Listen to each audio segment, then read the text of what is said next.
You're there, right? Nestled among thousands, feeling that collective roar as the first chords hit. Oh, The yeah. lights explode, the bass is just thrumming through your bones, and for a few hours, you're completely lost in it.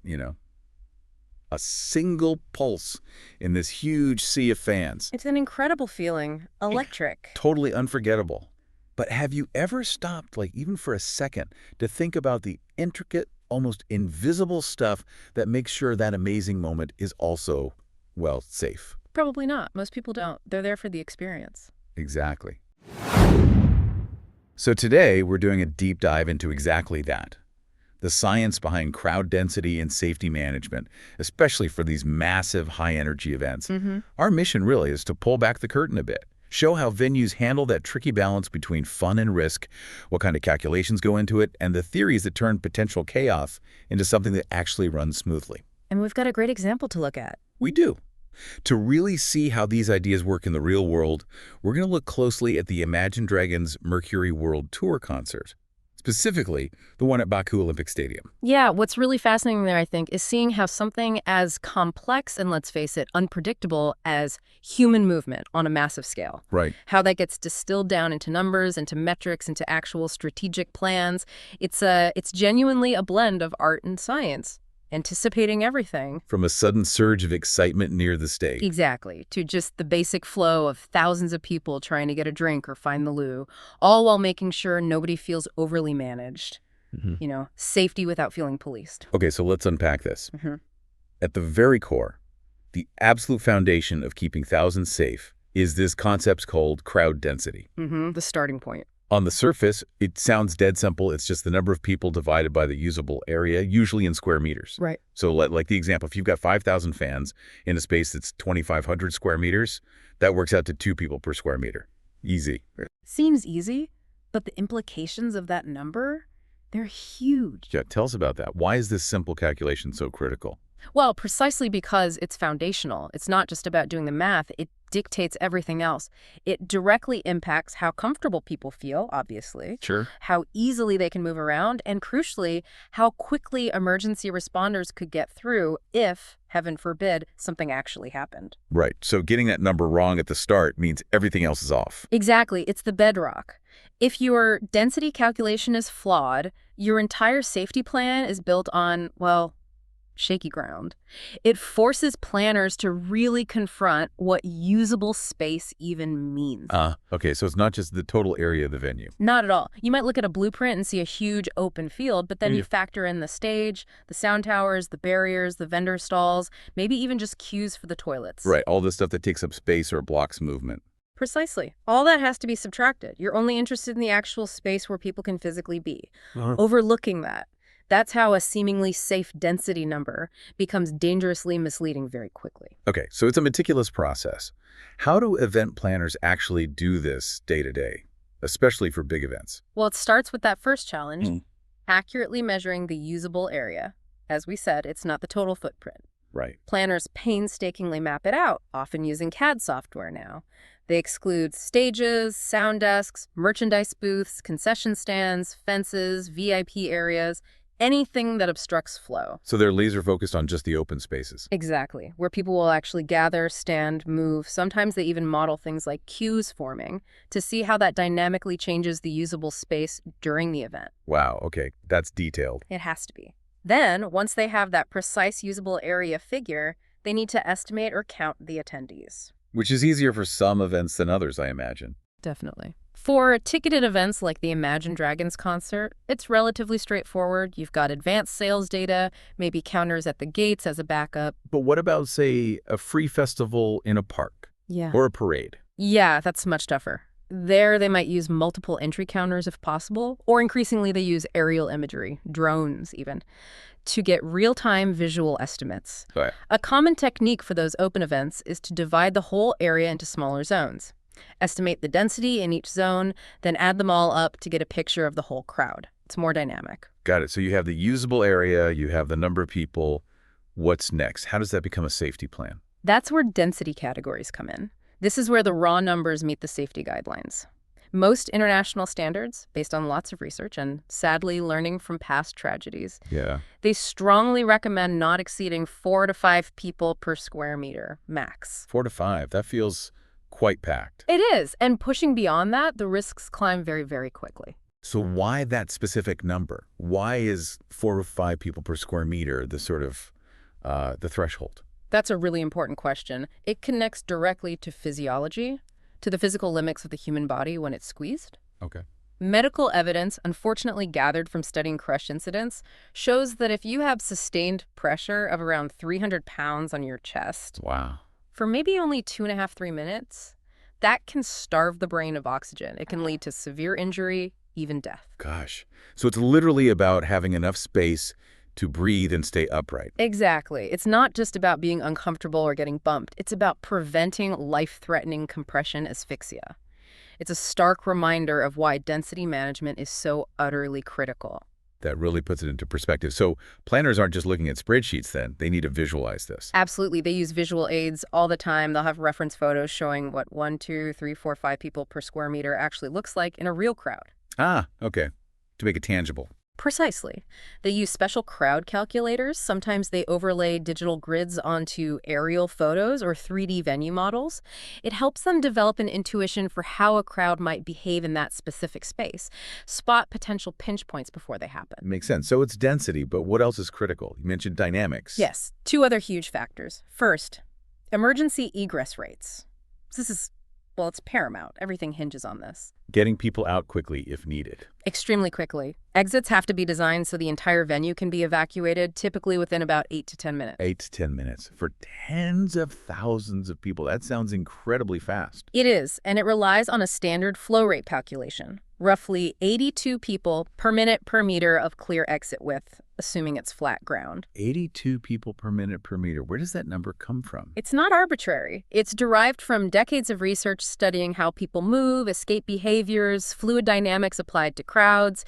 It accounts for hesitations, the wave effect you see in dense flows. It's a scientifically validated benchmark for safe mass movement. Okay, fascinating. And the second critical factor. Human behavior. It's not just physics, it's psychology too. The type of crowd profoundly impacts safety planning. How so? Well, think about it. A younger, high-energy crowd at a rock show might tolerate, even create, much higher densities near the stage. A mosh pit, for instance. That's expected, almost part of the culture of that event. Right, people are anticipating that physical contact. Exactly. But contrast that with, say, a family festival during the day, or maybe an outdoor classical concert.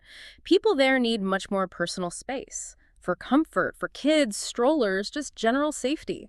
So the same density number could be fine for one event and totally unsafe for another. Absolutely. It means a mosh pit is just a totally different planning challenge than a picnic area at a festival. Planners have to understand that human element, the crowd's expectations and likely behaviors, not just the geometry of the space. So you need to know your audience, essentially. Deeply. Their demographics, their likely behavior patterns, how they'll interact with the space and each other. And that brings us perfectly to our case study. Imagine Dragons at Baku Olympic Stadium. Right, because this was a venue built for something else entirely, wasn't it? Primarily, yes. Baku Olympic Stadium is huge, a state-of-the-art 70,000-seat stadium designed and built to meet the really strict international standards of UEFA, FIFA, and ESO. That's the European Safety and Stadiums Management Association. So top tier for sports. Absolutely. It's won awards like 7th best stadium globally by StadiumDB, and it's been a UEFA elite stadium since 2019. Its main job is usually hosting Azerbaijan's national football team games. Okay, so what was the challenge with Imagine Dragons? Well, the challenge was taking this venue, perfectly tuned for football, and adapting it for the very first time to host a massive rock concert. The Mercury World Tour stop brought in 45,000 people. 45,000, wow. Yeah, it was the stadium's first major non-sporting event in that kind of format, stage at one end, standing crowd on the pitch. That's a huge operational shift. It tests the venue's design in completely new ways. So let's break down how they handled getting everyone in, the ingress and this last mile thing. Okay, so 45,000 attendees. The stadium itself had 48 turnstiles plus 2 dedicated VVIP lines. So 50 entry points total. Which sounds like a lot. It is. And their detailed ingress plan calculated they actually needed a minimum of 38 lines for smooth flow. So right away, they had built-in extra capacity, a good muffer. Smart. And they opened the gates early, right? Very early. They're The not full bombed up. 4 hours before the show started, this was absolutely key. It allowed people to arrive gradually, staggering the load on the entry system. It drastically reduces that peak rush, prevents bottlenecks, and just makes the whole entry process much safer and less stressful for everyone. Great planning. What about security checks? That always adds time.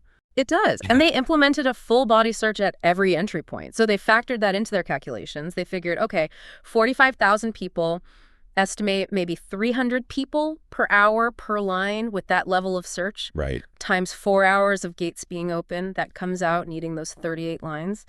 But the fact they actually had 60 search lines available, including those PSA lines, Big FA line. public search area lines, the fact they had 60 available shows a really significant safety margin. It's like planned over provisioning. It accounts for delays, unexpected surges, anything. It's a strategic safety choice. That makes a lot of sense. Building in redundancy. Okay, what about getting people to the gates? That last mile. Yeah, the spectator flow routes. This was crucial, too. They anticipated, based on travel patterns, that about 70% of the crowd would arrive via the metro station. Okay. So those people were channeled towards the south gates, where they had 30 of those PSA search lines ready. And the others. Another 25% were expected to come via the transport mall, maybe buses or drop-offs. They were directed to the north gates, also equipped with 30 PSA lines. Balanced capacity. Exactly. And the remaining 5%, the VIPs and VVIPs, had their own dedicated routes, keeping them separate and speeding up their entry. It sounds incredibly organized. What's really notable here is the focus on that last mile, that journey from the train station or the bus stop to the stadium entrance. Often, that space isn't technically under the venue's control, it's public land. Right. But managing it is vital for safety. If you get chaos or bottlenecks out there, it directly impacts the stadium's entry process. It requires really close coordination with city transport, police, everyone involved in managing those external public spaces. Turning potential city chaos into a managed flow before they even reach the gates. Precisely. Okay, so everyone's in. The concert's amazing now, getting everyone out. Egress and emergency plans. How did Baku handle that? The stadium's design was inherently strong here. They had 100 meters worth of exits leading directly from the seating sectors. Okay, from the stands. Yeah. Plus another 60 meters of perimeter exit gates around the stadium boundary. So a total of 160 meters of exit width available. And what was the requirement for the crowd size? Well, even though only about half the seats in the pitch area were used for the concert, the minimum required exit width for that occupied zone was calculated at 90 meters. So 160 available versus 90 needed. Again, a huge safety margin. Yeah, that's significant overcapacity for egress. And they calculated that the full exit system was designed to evacuate over 87,400 people, which is obviously way more than the 45,000 who attended. How did they get that 87,400 number?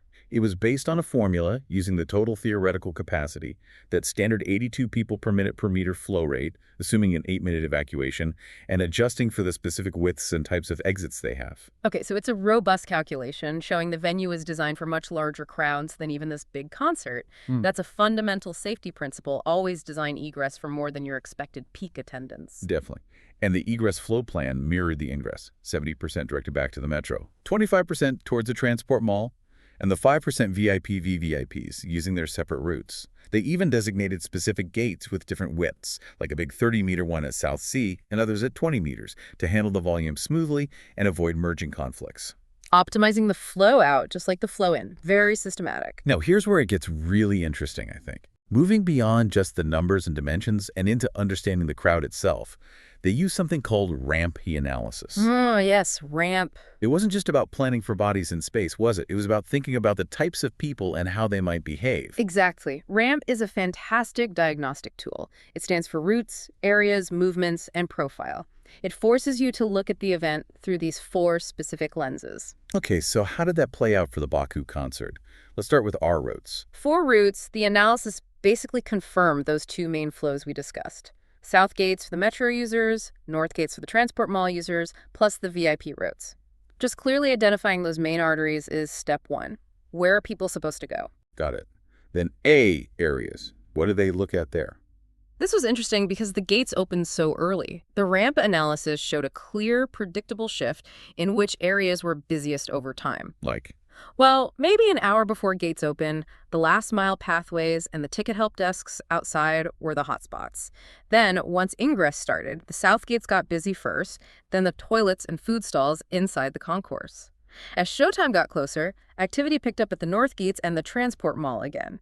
So it gave them a dynamic map of where congestion might occur at different points in the evening. Precisely. It allowed them to anticipate where to deploy staff or manage queues proactively rather than just reacting. Okay. Movements. The analysis here showed that, thankfully, the crowd flow was pretty consistent and fluid throughout. Movement in the concourses, into the seating or standing areas, to the concessions. It all seemed to work smoothly during the show. And then afterwards, the movement shifted logically to the planned exit routes. So a sign of good planning and management. Definitely.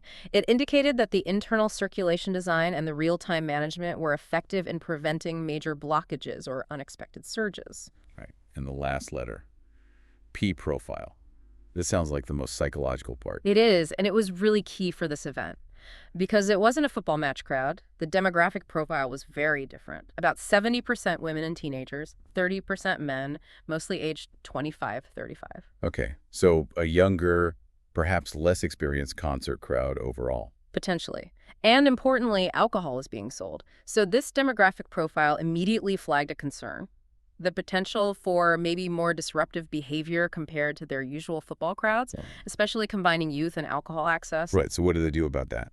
They got proactive. They used design and management strategies. For instance, they strategically placed the food and drink stalls along crowd barriers. 2 reasons. It helps control the queues, keeping them linear and out of the main walkways.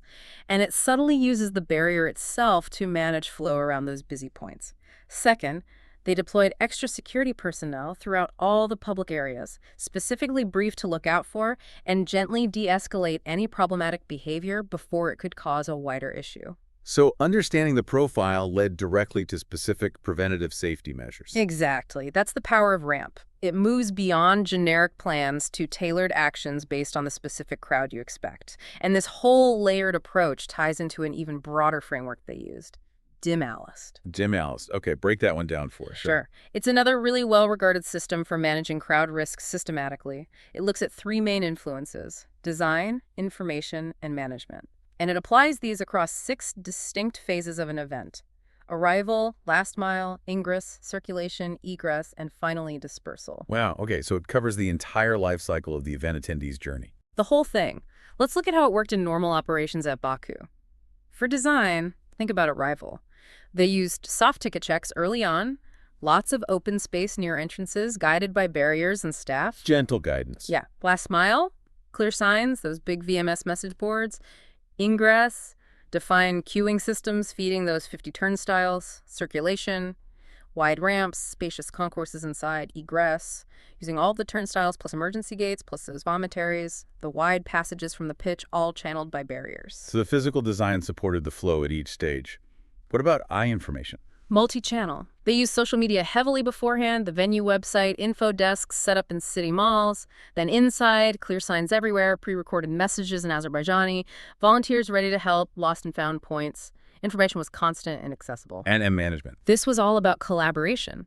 Joint operations involving police, the Transport Authority people, PTRA, venue management, VUM, spectator services, SPEC. They had continuous crowd redirection happening, all coordinated from a central venue command center, the VCC.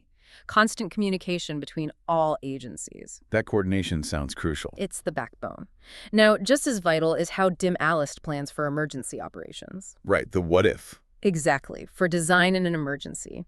The ability to quickly close certain routes if needed, but also critically, to open all gates for exit only, turning entry points into more exits instantly.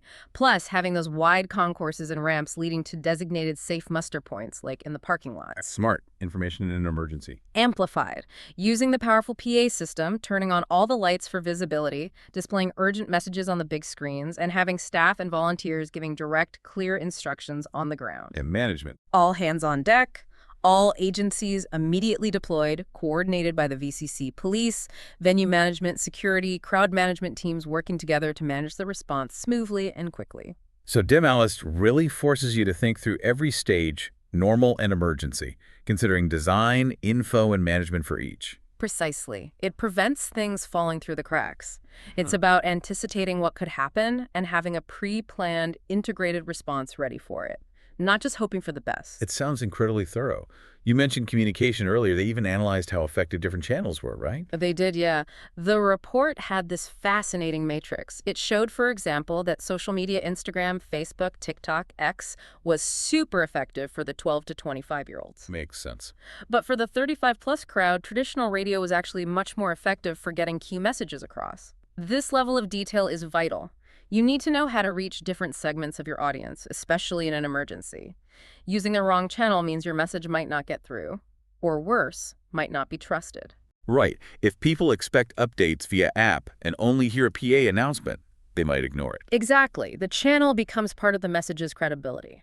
So, after all this incredible planning, ramp analysis, dim analyst, how did the concert actually go? The official report concluded it was a resounding success. Despite being the stadium's first event of this kind, the planning and crowd management went off without any significant issues. The field of play, the standing area, worked well. It was smooth. And that wasn't just them patting themselves on the back. No, the report specifically mentions positive feedback from both the venue management team and the concert organizers themselves. So it was seen as a successful adaptation and execution by all parties, a real testament to that meticulous preparation. That Baku case study is fantastic. It really shows these principles in action. So let's zoom out again, talk about the broader science of crowds and general safety principles. Sure. Crowd safety management, as a field, is really multidisciplinary. It pulls from sociology, psychology, engineering, public safety planning, and as we've seen, accurate crowd calculation and understanding dynamics is fundamental right from the start. And the psychology part has evolved quite a bit, hasn't it? Yeah. You mentioned earlier ideas. Hugely. Those early theories like Gustave Le Bon's The Crowd from way back in 1895, they painted a pretty negative picture. How so? Le Bon talked about concepts like submergence, losing your individual identity in the mass, suggestibility, becoming easily influenced, and contagion emotions spreading like wildfire. He basically saw crowds as primitive, irrational mobs where people lost control. And those ideas were influential. Very. They influenced how people thought about managing crowds for decades, and controversially, they even influenced political figures looking to manipulate mass movements. It also led to debates about legal responsibility. Are you accountable if you're swept up by a mob? Right. The mindless mob idea.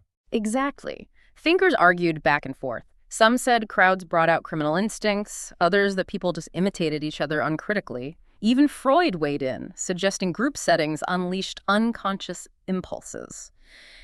It's important history because it shows the early foundations were sometimes based on, well, questionable assumptions about behavior. So it's not just about managing physical bodies, but understanding the minds within those bodies in a group setting. How has that understanding changed? Dramatically. Since the 1980s especially, social science research has largely debunked that mindless mob stereotype. The modern view, particularly the social identity approach, is quite different. How does that work? It suggests that when people join a crowd, they identify with fans of the same band. They don't lose identity. They shift from their personal identity to a shared social identity. Okay, and what does that lead to? Counterintuitively, perhaps, it often leads to more collective self-control, not less. Shared identity fosters shared understanding, communication, social support between strangers, coordination, even altruism. People act as fans or as protesters according to the norms of that specific group identity. So less panic, more cooperation. Generally, yes. This modern view also seriously challenges the myth of mass panic in emergencies. Decades of disaster research show people rarely descend into irrational chaos. Usually, social norms emerge, people help each other, they act rationally based on the information they have. That's a huge shift in perspective for planning, surely. Massive. It moves the focus from control, assuming the crowd is dangerous, to management understanding and facilitating the crowd's likely cooperative behavior. It emphasizes empathy, trying to see the event from the crowd's perspective. Walk a mile in their shoes, as they say. Shift from us versus them to just us. Makes sense.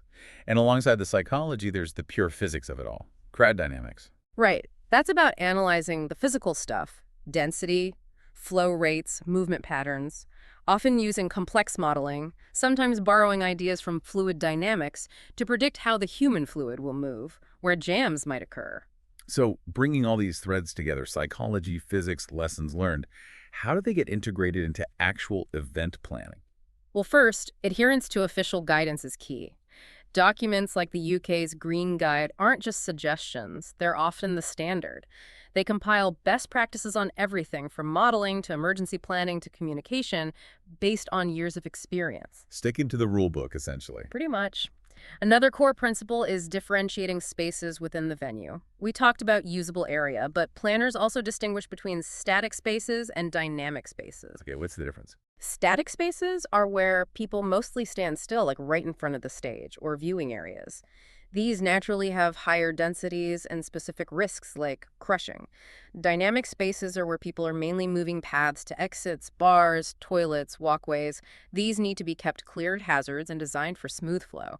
Site plans need to clearly mark these different zones. Because they need managing differently. Exactly. And that requires collaboration. Essential teamwork between the venue, police, emergency services, spectator services, especially for wayfinding.